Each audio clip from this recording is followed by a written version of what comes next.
call 301, Grant call 301. All right, welcome everyone. I'm excited to talk about the new and improved MTI report and the forecast and what's going on with the economy nowadays. I have recorded this, so you'll be able to receive a recording afterward. Always a big thank you to Tom Morrison for putting this together, and we'll be able to answer your questions as we either go through or at the end. If we don't cover all the questions that are asked, which feel free to chime in on the chat box in the Ring Central account, we'll be able to answer your questions afterwards. So please mute your microphone if you haven't already, and we will continue and kind of walk through the new style of the report, which I'm really excited to walk through. I know that we have a lot of extra things to talk about in terms of what's been going on lately. And there's just new stuff in the economy in general. So if everyone can see my screen okay, which I believe they can. Yeah, I would let it go myself. I would much more to do it. I would almost. Thomas, yeah. If everyone can just mute their microphones. Yeah, they could do that, but probably also awkward. With how close it is, I wouldn't be. Don't know where that's coming from, but let's just talk about the economy in general. Let's talk about what's going on that aspect in terms of current events. And a big thing that we've been recently talking about is COVID-19 and where we're going to go as we head through the future. At this point in time, it's in the rearview mirror. COVID-19 is in the rearview mirror in terms of economic performance because of what we're seeing here.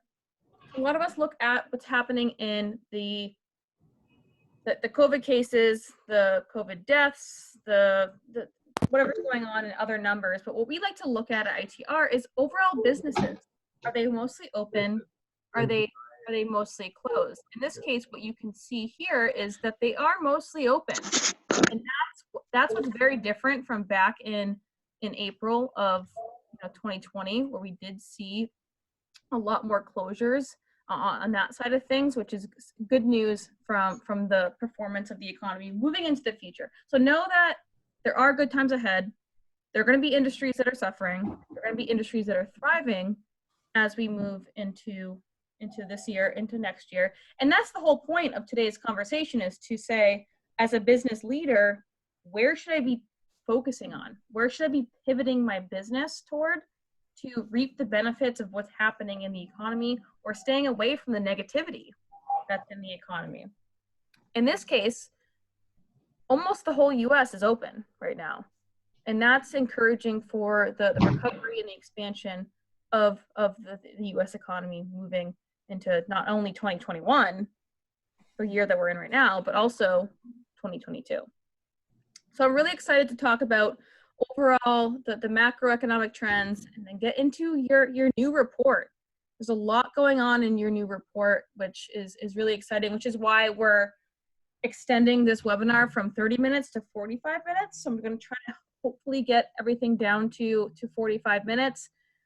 As always, feel free, chime in with questions with the chat box. I'll take them at the end and see if I can answer them for you. Given the nature of your business, you move so well with overall industrial production. And this is our forecast for the industrial economy. Very similar to general macroeconomic trends, is that we're going to see better times ahead. The solid blue line is historical data. The diamonds there are forecasts moving into the future, indicating we are going to see further rise coming from the industrial economy. However, it will not match those 2018, 2019 levels for quite some time. It'll probably be 2 years until we see the levels that we saw in 2018 and 2019. Now, from a strategic planning purpose standpoint, this may mean, okay, do I need to be right sizing? Do I need to be near sourcing? Or do I need to be figuring out which areas of my business are doing better than others, and having marketing or sales target those areas? That's a big what if and a big question as we move into the future. This is a new chart that we like to introduce, and it's not up to date. It's looking at issues that a lot of businesses in the US have faced over the course of 2017 and 2018. And you'll notice that delays in shipping have been a big issue. And that's something I hear across the board as well, is looking at, you know, it's the cost and the delay from China.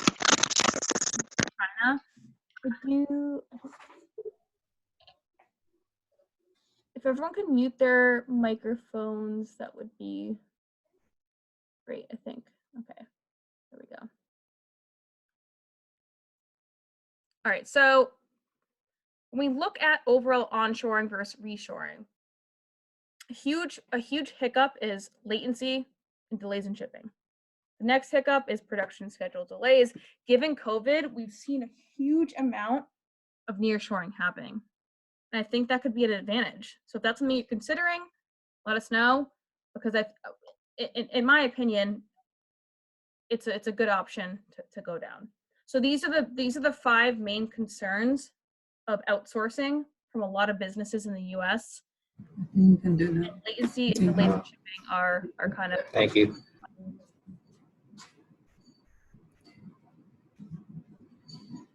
All right. Another thing to consider is the resiliency of the supply chain, and looking at whether or not we can handle COVID. We can handle, you know, these curveballs thrown at us. And I'll pop up four different countries here.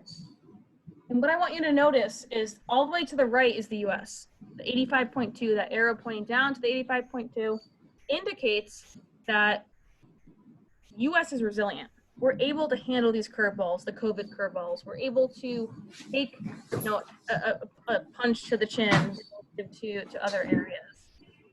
I still think that there's some noise in the background. If everyone wants to mute their mics, that would be great. But at the end of the day, we're looking at China, Vietnam, Mexico, all the way down here, meaning they're not resilient. They're not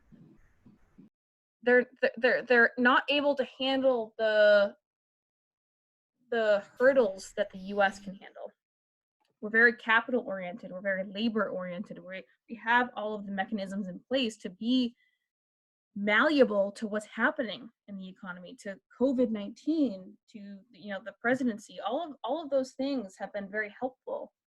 And that's why we're all the way to the right here relative to China at 61.8, at 50 with Mexico, at 49 for Vietnam. So we are seeing that happening at the moment, meaning we're very competitive in the US. From a supplier standpoint, are you looking to near source rather than outsource? At the moment, the majority of the conversation we've been having, or I've been having with clients, is it's better to near source than to outsource, given the latency and then the delays from shipping in China.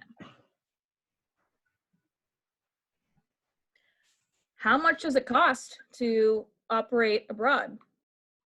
We're looking at the U.S. companies relative to other countries in terms of manufacturing cost. Everywhere from China to Vietnam. U.S. is ranked 100, so that's kind of the standard. Every other country above or below means it's either more costly or less costly. You can see China, so the big 2 countries are right, the US and China. China's at 95 to 97. So yes, it does cost less to operate in China. But at the end of the day, is it worth it to pay 3% less to source in China versus the US? That's the difference there. And a lot of the times it's, you know, the unknown of, can I get, the cost is low, but can I get my products in time? Which is why we think that you know, the US in general is really good. You can see other countries, you know, Mexico, India, really at the low cost standpoint. So Mexico in general, pretty low cost area to be in. Thailand, Malaysia, Vietnam, all below the US standard. most of the media outlets compare the US to China, and China in general is nearly at the same cost as the US. The US is, technically number one when we look at GDP figures in that aspect of things. So consider that when we look at supply chain issues, take some time to bring products back to the US. It takes some cost. At this point in time, there's a huge backlog in China, and when we ship things, we've seen a lot of nearshoring rather than offshoring lately, coming from the overall supply chain. So keep that in mind as we move into the future. Another really important topic to discuss is prices. Should you be raising prices? Should you keep them the same? Should you be decreasing prices? I would say no to decreasing prices. That's probably a given in terms of business, but at the end of the day, we are seeing some upside pressure coming from prices, which means you need to be implementing those price increases now rather than later to preserve your margins. Because consumer prices at 1.4% are growing more aggressively than the producer prices. So you can get away with extra margin on your bottom line here than you will be able to get away with, a couple of years ago. And that's what I've been seeing across the board, at least with commodity related items, especially in steel, that there's a lack of supply driving price up. You've got to pass on those price increases. Implement those price increases now. Do it now. Now, next quarter, to really try to preserve your margins or even gain margin in that point of mind.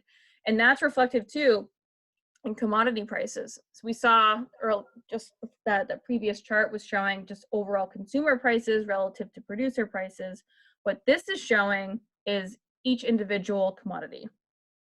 Copper is the largest growth number out of all of it relative to zinc, aluminum, steel. They're all positive.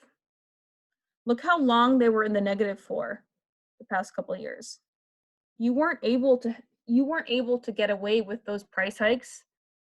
Now you can. I know it's kind of nerve-wracking and there's that fear factor going on, but the data proves itself right here. Is that it's spent so much time below that zero black line there. Now you have the leverage, you have the capability to be able to implement those price hikes. So do it now while you can.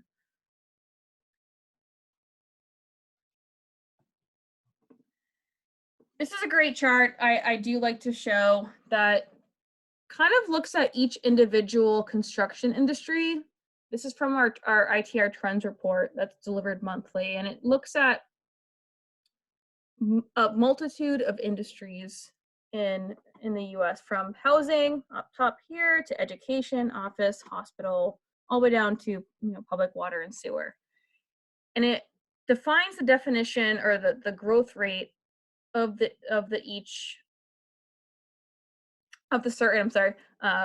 industry moving into the next 3 years. So we have the current trend, the 2021 trend, the 2022 and 2023.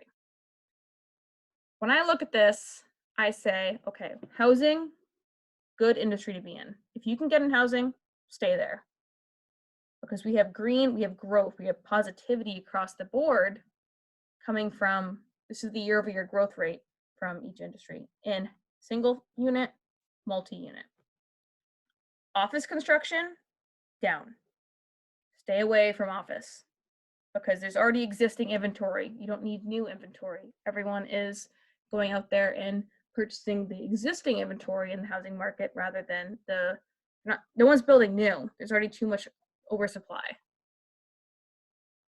Education's kind of in that same conversation. Hospitals, a little bit similar.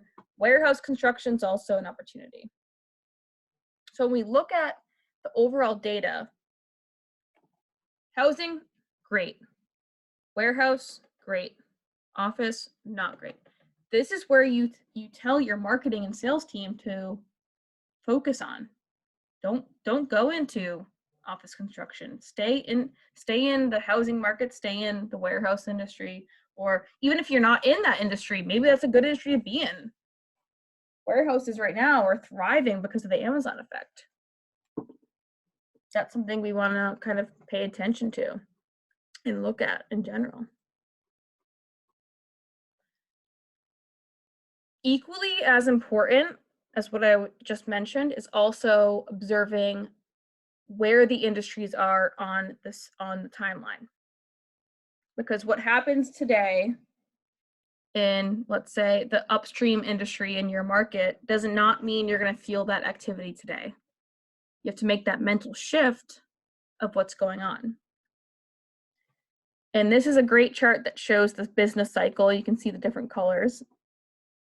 But you notice that you have housing that's doing well, B2B activity doing not so great, financial. So it's all about making that mental shift of, okay, identifying which industries you serve. If I'm serving non-residential lags the overall economy, indicating that what happens today, I'm not going to feel that trend until a year from now. Our forecast for non-residential is actually pretty bleak for 2021 relative to the other trends. That's the information you need is, okay, well, I want to stay away from non-res and I want to focus more on the consumer side or the residential side as we move into 2021. It's all about identifying where on the timeline you're located because they're not all together.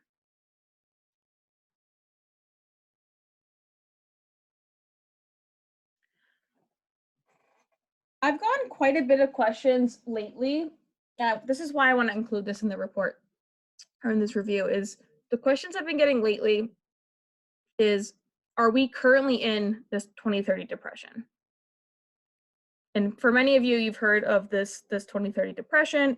If not, we're calling for this apocalyptic downturn in 2030.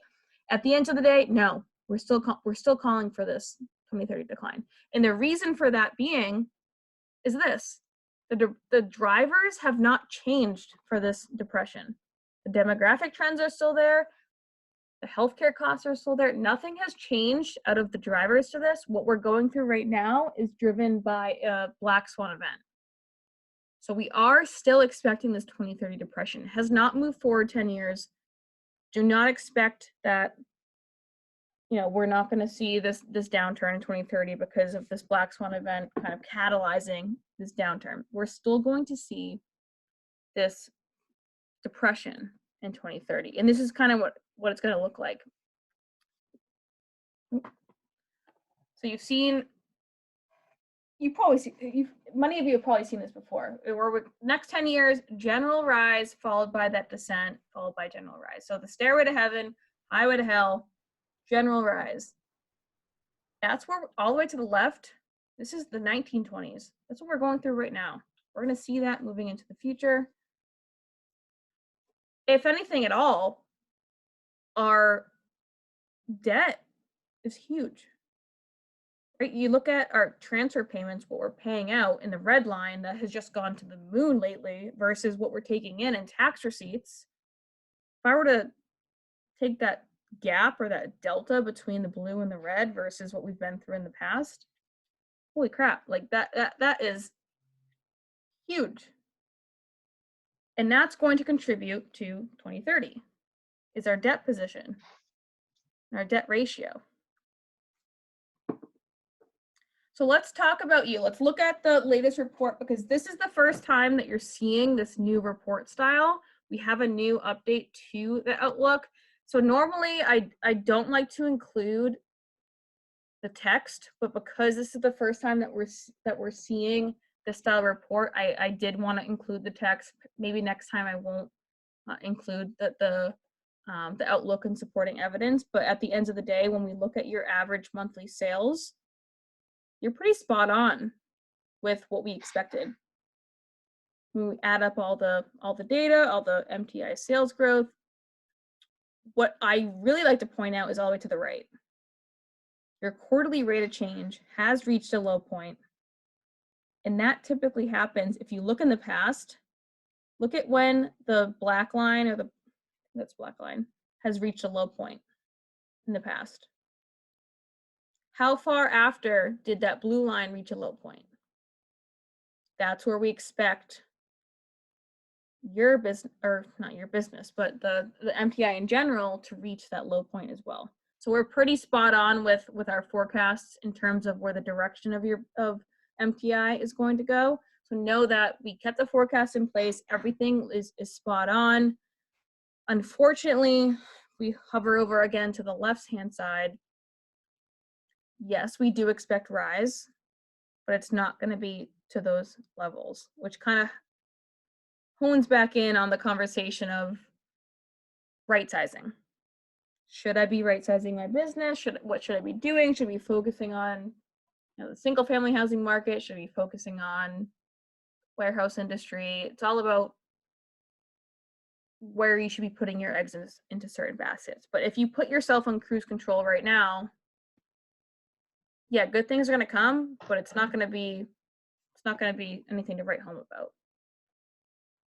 Which is also mimicked here in the actual numbers. So this is our forecast for the future for on the top part here. We do expect an imminent low followed by a rise. Very similar story to what I just said. There's a lot going on here. I want you to focus here on the 12 MMA. We go from 474 to 466.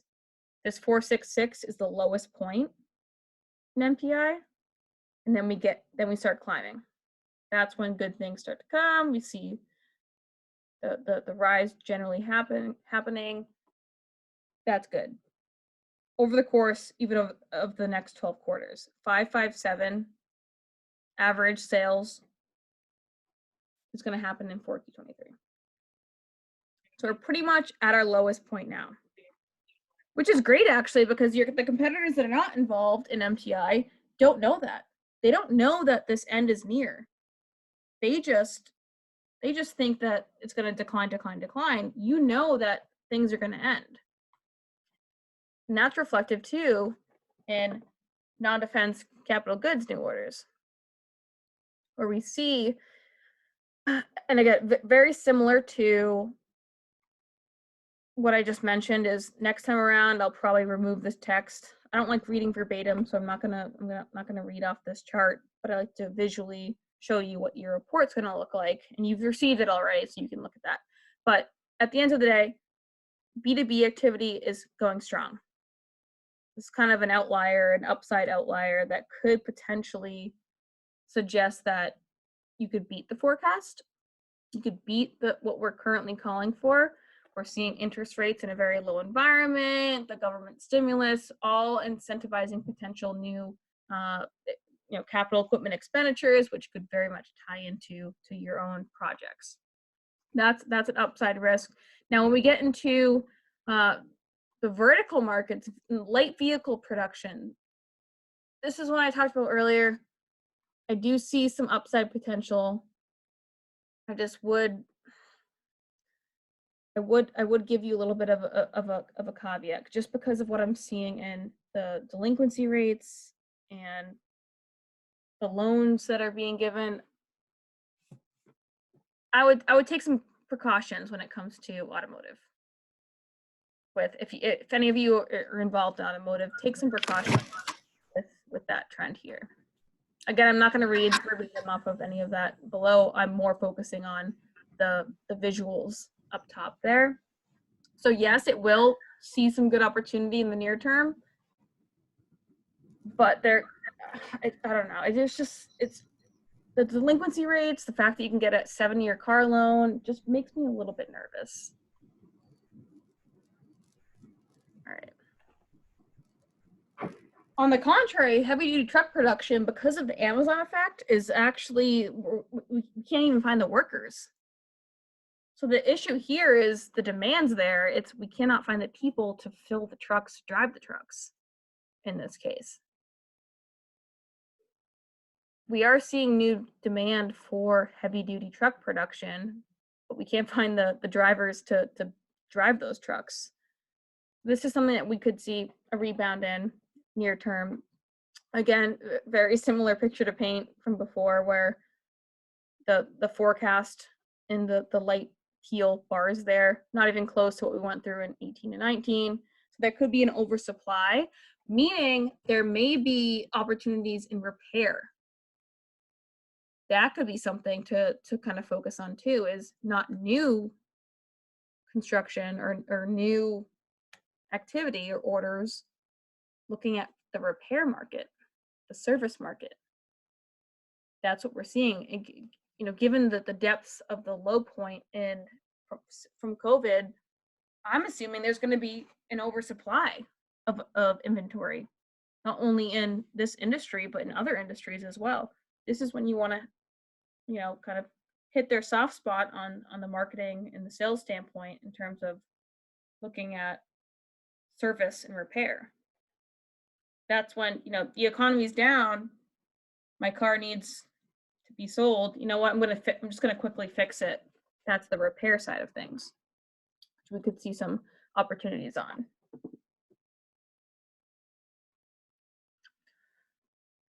This next indicator in your report is the oil and gas industry. And this is looking at oil and gas extraction, which we do expect near term won't provide a lot of opportunity, but long term could be some good areas to operating, just given the technology efficiencies in the US, just given the higher demand that we expect is going to provide some good motion for the overall US oil and gas extraction activity. Probably more onshore drilling than offshore. I've seen a lot of deviation or removal from offshore drilling to onshore drilling.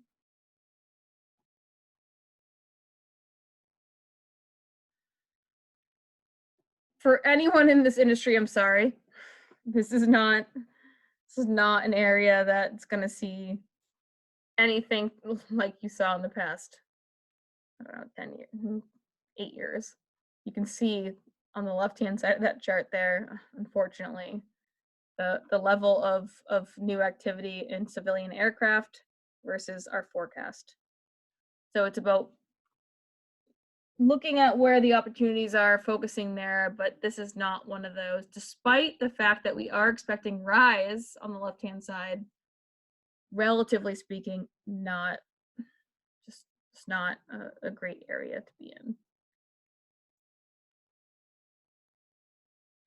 On the opposite side of that conversation, computer electronics are doing extremely well. Look at the left-hand side of that. That's going to hit record high activity. We're seeing strong growth from the computers and electronics market. People are working from home. People are, you know, bored at home. They're buying electronics. This is really a good industry to be in. If you're able to get into it, I would recommend that immensely. So it's looking at the verticals that we saw. Automotive. On the used car side of things, yes. The new car, meh. When we look at this particular industry, computers and electronics, good industry to be in at the end of the day. So I will turn it over now to questions. I know we have quite a bit. We'll look at those.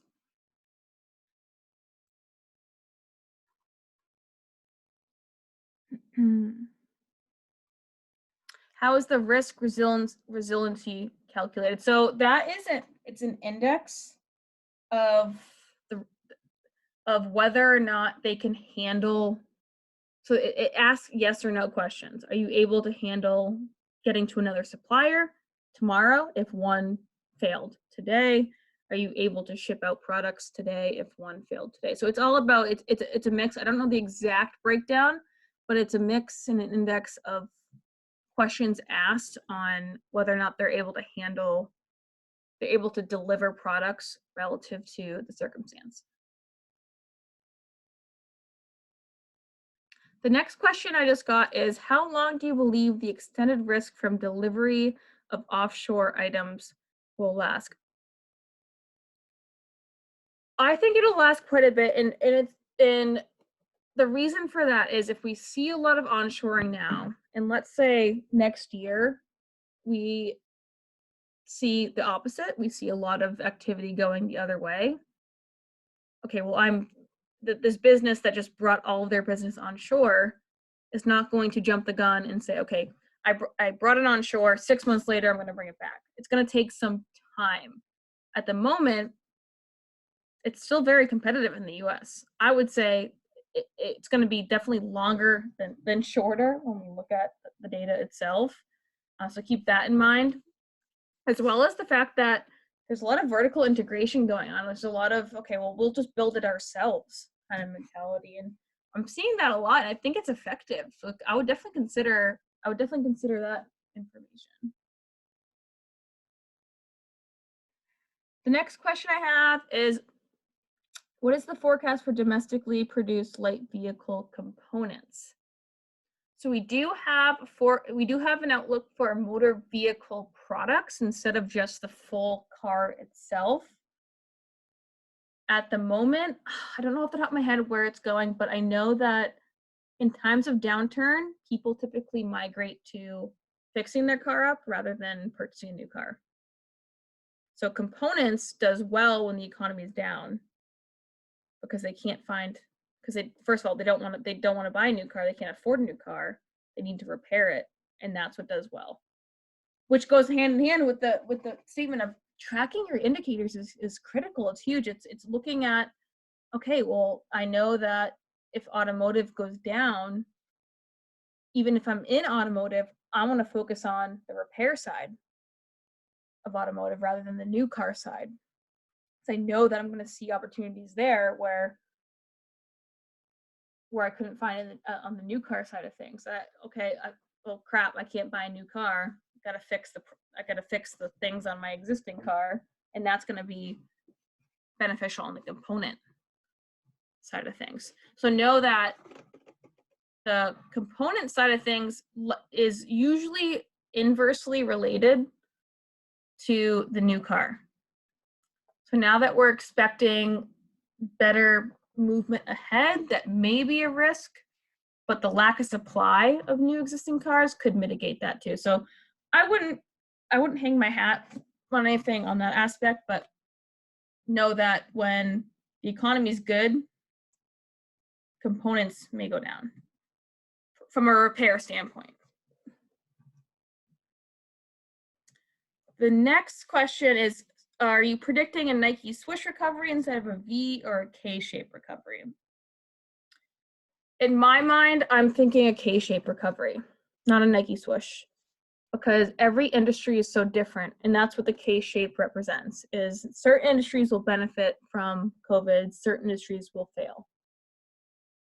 I'm seeing huge growth from a client that's involved, smaller version of a Home Depot. Everyone's at home remodeling their homes. They're doing extremely well. That's the upside of the K. On the other side, I have, a client that's in the airline industry that gets involved in, the consumer, the passenger side of things. They're doing crap right now. So that's the K shape. So it all depends on the industry. That's why we have the K-shaped side of things. So in our opinion, I would chalk it down to K-shape. Defense industry is my next question. What are your thoughts on the defense? Defense itself, very independent of what the economy actually does. So it's not really related to what's happening in the economy in general. It's very related to politics, not politics, policy, and what the legislation is that's going through. At this point in time, defense, typically always a good industry to be in. Even when it goes down, it doesn't go down hard. It's really hard to defend, a recession or a sharp decline in defense spending. So it depends on what you're looking at in terms of defense. Are you looking at tanks? Are you looking at aircraft? Are you looking at certain industries? In general, aircraft is always a safe bet, at least in the defense industry, not the civilian side of things. All right. Let me see my next question. What impact will vehicle electrification have on domestic produced powertrain components. Interesting question. In my mind, it's going to take a while. It's going to take a while for electric vehicles to actually come to a point where they're meaningful or make a dent in the overall vehicle industry. So I haven't even thought about powertrain components at all. So I won't even talk about powertrain components because it hasn't even moved the needle at all in the vehicle electrification. It has had a minor impact in that industry, but it has to have a full impact there before we get into the powertrain market. It is costly. It is a topic of concern and conversation that we have internally at ITR, but when you look at the amount of electric vehicles relative to the amount of total vehicles, it's a sliver. So it's hard to, when we look at the automotive industry, it's not gonna move the needle. All right, so another topic that another question I would like to address, let me just read it quickly.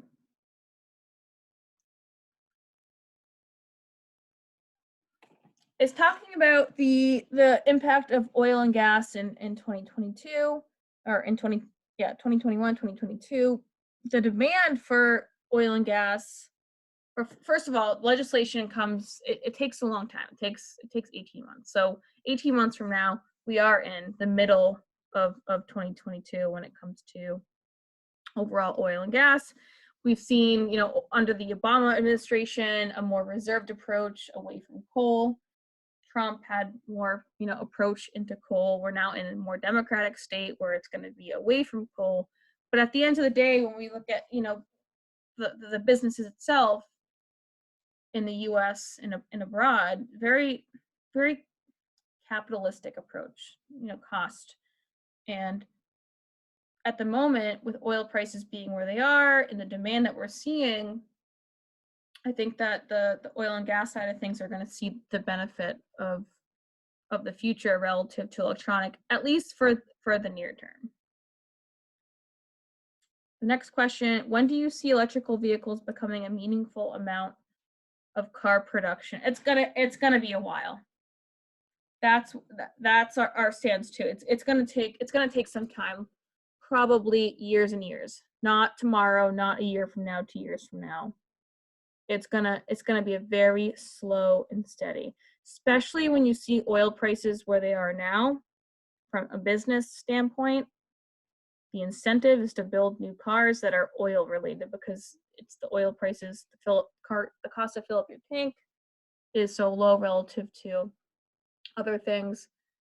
It's going to be a slow and steady rise. Don't expect it to happen overnight. So I just saw, so natural gas over the price of the next 5 years. Let me see if I can find this right now. We do have an outlook for natural gas prices. It's not 5 years. So with commodities, what we do, we only forecast commodities out by 4 quarters. And the reason being is because there is always so much speculation going on with commodities, such as, what's going on with OPEC, what's going on here and there with other industries and supply demand issues. I'm trying to hold on. Natural gas prices.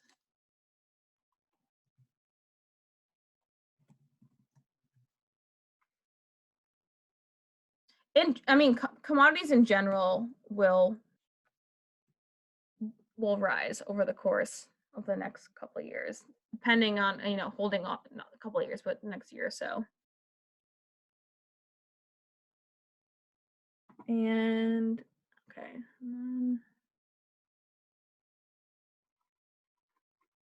Here we go. Okay, so let me reshare.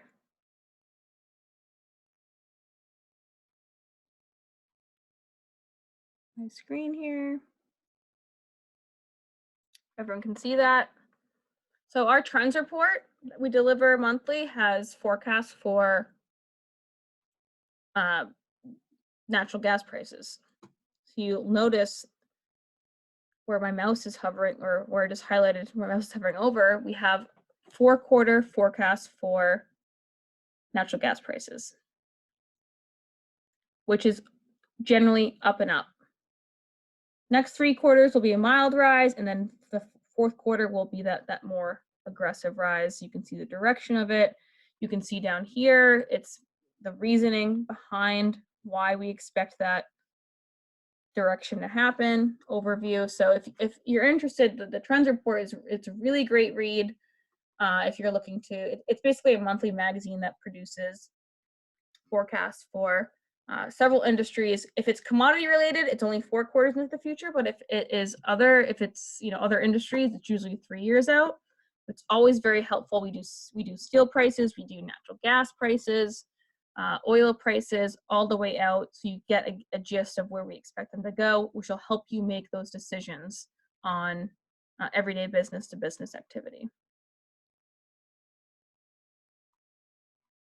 All right, let me see. We have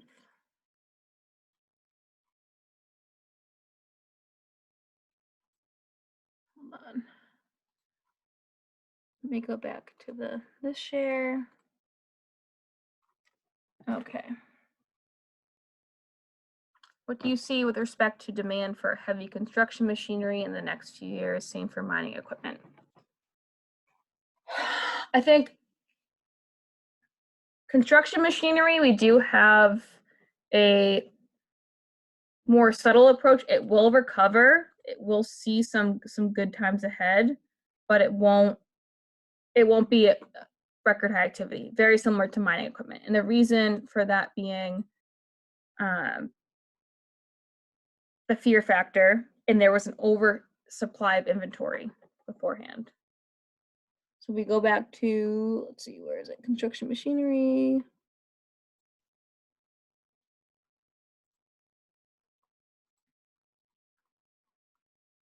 Where are you? We had construction machinery in here. Well, construction machinery in general is going to do better, but not great. Keep that in mind as we move through the future. The next question. Do you think that the increase in commodity prices is due to the weak dollar or actual increase in demand? Both. So because commodity prices are measured, or commodities are measured in dollars, when the US improves, prices on commodities decline. However, when demand increases, prices of commodities rise. And when we think about it, at the end of the day, when the global economy increases, we are going to see rise in prices on the commodity standpoint, but know that the exchange rate of the dollar will encourage a weakening weakening commodity price. Because when the US economy does well, the strength of the dollar decreases because of the way that commodities are measured in US dollars. So that's kind of it's a very complicated question in that sense, where there's multiple factors at play. But we do expect, when the economy does better this year, that the US dollar, the exchange rate, the US dollar will weaken because of the way that we see things, and that commodity prices will go up. And that makes sense. When commodity prices go up, the US dollar weakens. When the US economy goes up, US dollar weakens, so on and so forth. And that's what we're looking at in this case.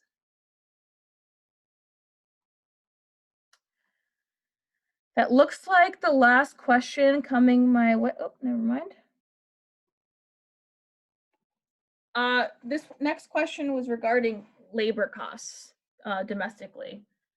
A lot of it, at the moment, we do expect higher labor costs. I mean, even during this pandemic, even during the low point, it was still hard to find people, at least for the most of the people, the clients I was talking to. So know that it will be a struggle. A lot of that has to depend too as well on immigration policy, which I'm assuming is going to be more liberal when we come into the next couple of years, which could lighten up the load on wage increases. But at the end of the day, know that there could that there likely will be higher wage costs. Expectation of higher labor costs was the inflation outlook for 2021, 2022. Our inflation outlook for the consumer side is 2.1% for 2021 and 2.1% for 2022. They're the same numbers on the consumer side of things. So know that there's always going to be that upward pressure on, on wages as we move into the future. Expect that to happen as we move into the next couple years. There's very rarely, if at all, negative wage pressures. But for inflation, depending on what you're looking at, we're seeing stronger inflationary pressures in commodities such as steel and copper, so on and so forth. Wages are much more stabilized, but still positive. So build in those wage price increases, build in the input costs, because 2 years ago, or the past 2 years, commodities were very low. That's not going to happen this year.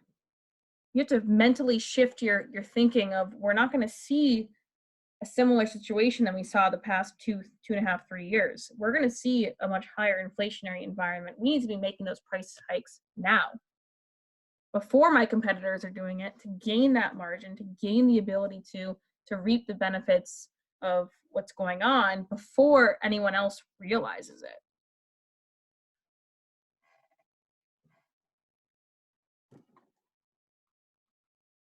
All right. Okay, so that looked like the last question. This meeting has been, we will record it, we'll send it your way, but if you have any other questions, feel free to send it to Tom or myself. I'm happy to answer any questions you may have, but I'm happy that you guys could hop on the phone and walk through kind of the economic circumstances, what to expect over the course of the next 2 years. So I appreciate your time today, and I hope you have a great rest of your week, if not a great weekend, and looking forward to talking next quarter. All right, everyone, take care.